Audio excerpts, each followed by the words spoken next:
Assalamualaikum, nama saya Muhammad Fauzan. Hari ini saya akan membincangkan topik menarik mengenai sains perubatan, rahsia pemakanan halal haram menurut perspektif Al-Quran dan sains.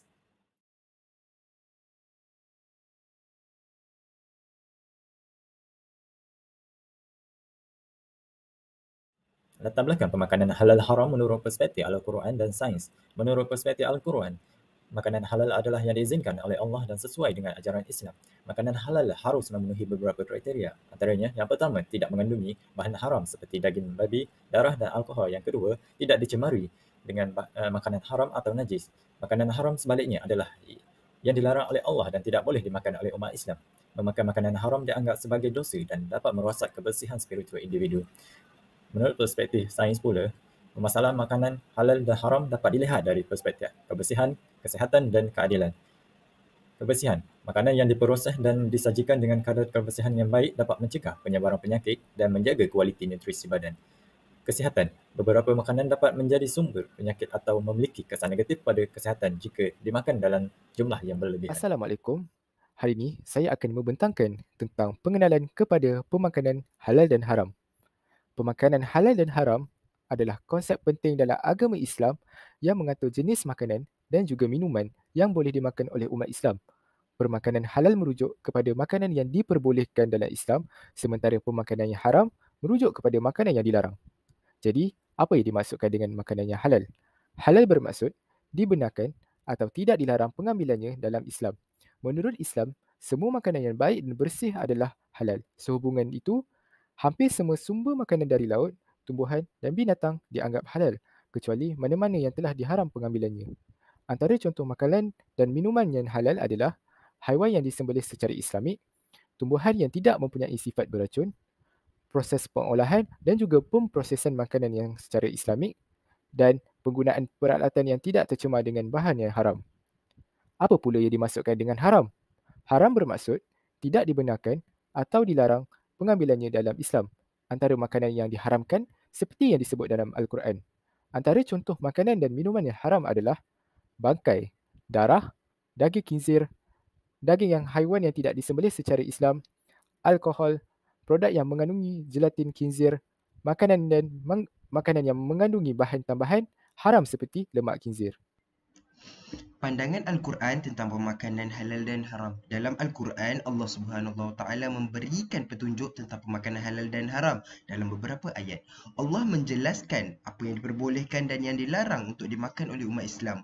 Ya ayuhan nasu kulu mimma fil ard halalan tayyiban wa la tattabi'u khutuwati syaitan innahu lakum aduwwum mubin.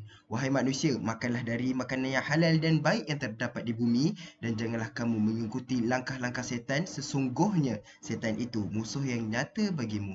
Ayat ini menunjukkan bahawa Allah memerintahkan manusia untuk makan dari apa yang halal dan baik. Halal bererti diperbolehkan atau disyariatkan dalam Islam, sedangkan thayyib bererti baik, sihat dan bersih. Innama harrama alaikumul maitata waddama wa lahmal khinziri wa ma uhilla bihi li ghairillah faman idtarra ghaira baghin wala 'adin fala ithma alaihi innallaha ghafurur rahim. Sesungguhnya Allah hanya mengharamkan bagi kalian bangkai, darah, daging babi dan binatang yang ketika disembelih disebut nama selain daripada Allah, tetapi barang siapa dalam keadaan terpaksa memakannya sedangkan ia tidak menginginkannya dalam keadaan darurat dan tidak pula melampaui batas, maka tidak ada dosa baginya. Sesungguhnya Allah Maha Pengampun lagi Maha Penyayang. Ayat ini secara tegas menyebutkan beberapa makanan yang diharamkan seperti bangkai, darah, daging babi dan daging yang disembelih atas nama selain daripada Allah. Namun Allah juga memberikan kelonggaran bagi mereka yang dalam keadaan terpaksa dan tidak ada pilihan lain. Perspektif sains perubatan tentang pemakanan halal dan haram. Kajian saintifik mengenai kesan pemakanan halal terhadap kesihatan. Kajian telah menunjukkan bahawa daging yang diambil dari haiwan yang disembelih secara betul dan bersih tidak mengandungi bakteria dan toksin daripada daging haiwan yang tidak disembelih dengan betul. Yang kedua ialah kajian saintifik mengenai kesan pemakanan haram terhadap kesihatan. Kajian juga telah menunjukkan bahawa pemakanan haram seperti daging babi dapat meningkatkan risiko jangkitan penyakit seperti trichinosis dan leptospirosis. Ini antara perspektif Al-Quran dan sains perubatan. Yang pertama ialah Al-Quran dan sumber ilahi. Al-Quran adalah sumber utama hukum dan petunjuk dalam Islam. Ia menyediakan panduan tentang pemakanan halal dan haram dengan menyebutkan larangan terhadap makanan tertentu seperti babi dan alkohol. Yang kedua ialah sains perubatan dan kebersihan. Sains perubatan mempunyai pandangan yang lebih praktikal terhadap pemakanan halal dan haram. Ia menekankan kebersihan faktor kesihatan dan keselamatan dalam makanan. Dan yang terakhir ialah pembinaan hukum halal. Dalam Islam terdapat sejumlah sumber hukum yang digunakan untuk penentuan kehalalan makanan, termasuk Al-Quran, hadis, ijtihad dan penilaian berdasarkan pengetahuan serta fatwa. Ini ialah kontaminasi dan kajian saintifik. Sains perubatan menekankan kajian saintifik tentang kontaminasi dalam makanan seperti bakteria, virus dan bahan kimia berbahaya serta alergen. Ia mempunyai metodologi khusus untuk mengesah dan mengukur keselamatan makanan. Seterusnya ialah nutrisi dan keseimbangan makanan. Sains perubatan berfokus pada aspek nutrisi dan keperluan tubuh manusia. Ia memberi panduan tentang keseimbangan makanan, pengambilan nutrien yang seimbang dan kesan makanan terhadap kesihatan manusia. Yang seterusnya ialah kepekaan budaya dan lokal. Perspektif Al-Quran dan sains perubatan juga memperhitungkan kepekaan budaya dan lokal dalam pemakanan halal dan haram. Terdapat variasi dalam pemahaman dan pelaksanaan hukum halal di seluruh dunia berdasarkan budaya, tradisi dan persekitaran sosial. Assalamualaikum warahmatullahi wabarakatuh. Saya Muhammad Izzuddin bin Maiman. Jadi seterusnya saya akan membentangkan tentang panduan mengamalkan pemakanan halal. Qala Allah Ta'ala fi kitabil aziz, a'udzubillahi minasyaitonir rajim. Ya ayyuhalladzina amanu kulu min thayyibati ma razaqnakum washkuru lillahi in kuntum iyyahu ta'budun. Innama harrama 'alaikumul maytata wad-dama wa lahmal khinzir wa ma uhilla bihi li ghairillahi faman turra ghayra baghin wa la 'adin fala ithma 'alaihi innallaha ghafurur rahim. Sadaqallahul azim. Dalam Al-Quran, Allah Subhanahu Wa Taala memberikan petunjuk tentang kewajipan mengamalkan pemakanan halal dan baik dalam surah Al-Baqarah ayat 172-173. Jadi, dalam ayat tersebut Allah mengharamkan umat Islam daripada memakan bangkai, darah dan daging khinzir serta binatang yang disembelih bukan kerana Allah. Hal ini kerana ingin memastikan kesihatan tubuh badan manusia dan juga akal sihat. Jadi pengharaman ini juga bertujuan untuk memastikan kebersihan dan kesucian makanan.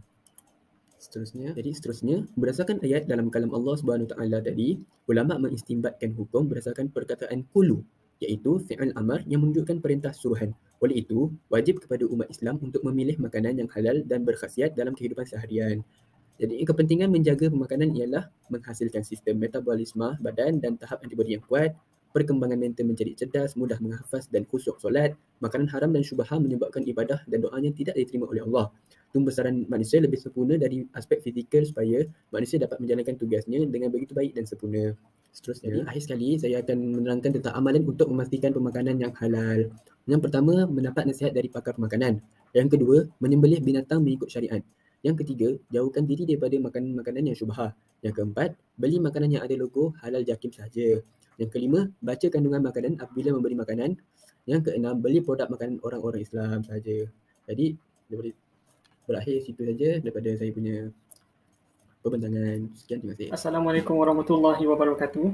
Nama saya Muhammad Deni Syamah bin Muhammad Zarwazmi dan hari ini tugas saya dalam kumpulan ini adalah untuk mensimpulkan kesemuanya tentang topik sains perubatan rahsia pemakanan halal haram menurut perspektif Al-Quran dan sains. Jadinya, dalam Islam, mengamal pemakanan yang halal dan menjauhi makanan haram adalah penting untuk menjaga kesihatan fizikal dan spiritual individu. Jadinya, kalau kita merujuk kepada Al-Quran dan sunnah-sunnah Nabi, kita boleh mencari jawapan kenapa ada setengah makanan itu boleh dimakan dan ada setengah makanan itu tidak boleh dimakan. Tetapi dalam konteks darurat, boleh memberi pengecualian. Jadinya seterusnya amalan ini juga mencerminkan tindakan kesedaran dan penghormatan kepada penciptaan Allah serta menjaga kebersihan diri. Jadinya kita haruslah menturut perintah Allah Subhanahu Wa Taala dan inilah menjadi satu contoh ketaatan kita kepada Allah dan Rasul. Yang seterusnya oleh itu yang boleh ditarik adalah sains perubatan dan ajaran Islam sejajar dalam mengakui kepentingan pemakanan. yang halal dan menjauhi makanan yang haram. Dia boleh memberi infak kepada tubuh kita secara fizikal dan spiritual kita juga, kerana makanan halal ada memberi banyak faedah yang kepada kita secara spiritual dan fizikal, dan makanan haram seperti arak, khinzir tidak memberi impak yang positif pada diri kita dan akan membawa komplikasi penyakit pada masa depan. Itu adalah kerana setengah makanan adalah halal dan setengah adalah haram mengikut Al-Quran.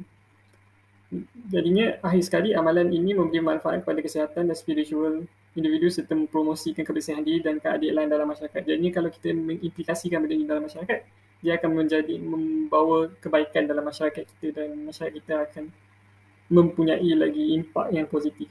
Dan itu saja pada saya. Assalamualaikum warahmatullahi wabarakatuh.